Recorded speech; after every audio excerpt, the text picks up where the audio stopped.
Halo semuanya. Selamat pagi, siang, malam, sore, petang. Anyway, whatever. Oke. Nah, di sini banyak sekali. Apakah ada job cowok, Mbak, buat saya saja? Oke, apakah ada job cowok di Hongkong? Banyak job cowok di Hongkong itu. Banyak sekali, cuma masalahnya tidak membutuhkan Anda. Jadi masalahnya job cowok itu ada, tetapi is not suitable for some requirement. Jadi di sini job cowok di Indonesia itu banyak, hanya saja majikannya ini tidak membutuhkan require atau persyaratan tertentu, di mana skillnya juga berbeda. Karena negara Hongkong bukan negara yang mana notabene bisa memberikan job itu dengan tanpa persyaratan, dengan tanpa skill, dengan tanpa yang kejelasan. Sebenarnya negara Hongkong itu istimewanya di situ ya. Job itu ada, tinggal Anda itu memasuki tidak requirementnya. Nah, terus di luar sana masih banyak. Bahkan ada yang bertanya ke saya, Mbak Kontreng, kalau ada job cowok dikabari ya. Hello, saya itu bukan calo, saya bukan agensi, saya bukan calo, saya bukan mereka yang tahu di mana ada pekerjaan job cowok. Dan bahkan apakah cocok buat Anda? Kalaupun benar ada, nggak mungkin saya kasih tahu Anda ataupun tak publikasikan. Yang pasti tak kasihkan dong sama adik saya, keluarga saya yang lebih membutuhkan dong. Why not, ya kan? Atau mungkin teman dekat saya, atau bisa jadi saya kasih mantan saya. Nah, jadi tidak mungkin kalau job cowok itu saya ada, tak publikasikan, tak kasihkan ke kalian yang notabene saya tidak kenal. Karena apa?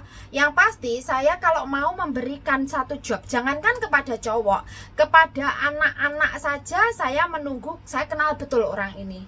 Jadi tidak semudah itu, karena saya bukan calo dan saya nggak mendapat apa-apa. Ya, saya hanya berbagi informasi yang sebenarnya bahwa proses untuk bekerja ke Hongkong, cewek maupun cowok itu sama. Harus ada jobnya, harus ada majikannya, ada kontrak kerjanya, ya kan? Job itu banyak, cuma majikannya ini eligible untuk meng-hire Anda atau tidak. Ataukah job ini cocok boleh untuk diisi oleh pihak Indonesia dan dari Indonesia? Ya, di sini akan disesuaikan dengan situasi dan job order yang ada di Hong Kong. Begitu juga persyaratan untuk meng-hire overseas dari Indonesia itu tadi. Nah, kemarin banyak sekali atau ada video yang beredar dari salah satu TKW di Singapura yang mengaku dia mampu memproses atau dia bisa memproses TKL dari Indonesia untuk bekerja di Hong Kong menjadi office boy, menjadi sopir atau apalah terserah job tersebut dengan gaji yang katanya 18 juta, masih juga dengan proses prosedur, dan dia menyatakan punya Hong Kong ID. Hello, di sini mari kita berkumpul, di sini akan saya jelaskan. Setiap TKI atau setiap WNI yang berada di Hong Kong legal dan resmi pasti memiliki Hong Kong ID. Tetapi fungsi Hong Kong ID itulah yang membedakan. Kalau Anda statusnya seperti saya, PRTA atau domestic helper, maka Hong Kong ID Anda itu hanya berfungsi jika Anda memiliki kontrak kerja dan majikan. Tapi kalau Anda Hong Kong resident di bawah dependent visa atau di bawah visa yang notabene masih di bawah jaminan atau garantor atau nunut tinggal, itu pun juga berbeda, di mana ada batasan izin tinggalnya. Tetapi kalau Anda sudah permanen resident penduduk tetap, itu juga beda. Permanen resident atau penduduk tetap seorang WNA atau WNI yang berada di Hong Kong, di mana dia memiliki izin tinggal resmi dengan yang notabene sudah tinggal di Hong Kong selama 7 tahun ya, selama 7 tahun berturut-turut, dan kemudian Anda memiliki kriteria yang cukup untuk mengaplikasikan diri Anda untuk menjadi seorang permanen resident di Hong Kong atau penduduk tetap di Hong Kong yang dengan izin otomatis tanpa ada yang namanya untuk extend visa. Jadi visa Anda tidak ada batasan, tetapi Anda harus berada di Hong Kong. Kalau Anda di luar Hong Kong atau sudah pulang ke negara asal, di mana Anda lebih dari 3 tahun, maka status permanen residen Anda dicabut secara otomatis.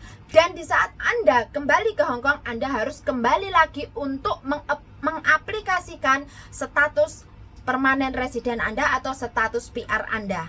Terus, apakah status PR itu harus diperpanjang? Of course, karena kalau Anda sesuai ketentuan pemerintah Hong Kong, di mana tidak hanya pemerintah Hong Kong saja, saya yakin di semua negara yang mendapatkan green card atau Anda yang mendapatkan akses sebagai permanent resident, entah status Anda sebagai pebisnis ataupun memang Anda di bawah di hire, di bawah company dan lain sebagainya, setelah 7 tahun Anda mempunyai tabungan yang cukup, Anda mempunyai hak boleh untuk mengaplikasikan diri Anda memohon kepada pemerintah Hong Kong menjadi penduduk tetapnya. Dan itu batasannya Anda harus tinggal di Hong Kong dan membayar pajak pula. Jadi ada MPF, ada pajak yang harus dibayar, dan Anda harus tinggal di Hong Kong, di mana Anda tidak boleh keluar dari Hong Kong melebihi dari 36 bulan atau 3 tahun.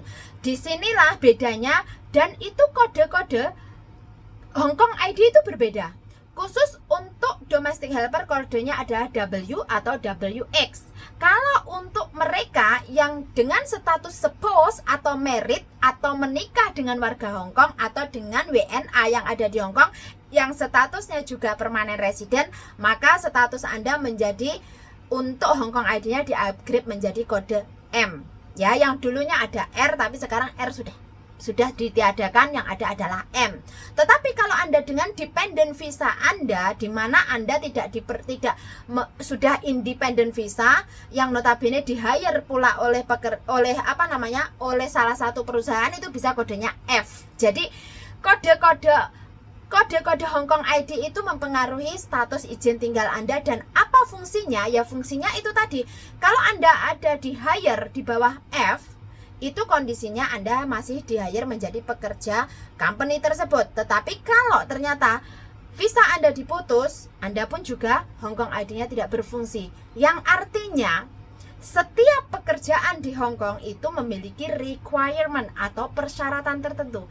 Sekali lagi, job untuk laki-laki di Hong Kong banyak, ya, bludrak. Masalahnya tidak semua untuk orang Indonesia, dan tidak semua cocok diisi oleh warga negara Indonesia, terutama laki-laki yang dari Indonesia yang mana tidak mempunyai kompeten yang jelas dan tidak memiliki skill yang jelas. Jadi harap diperhatikan.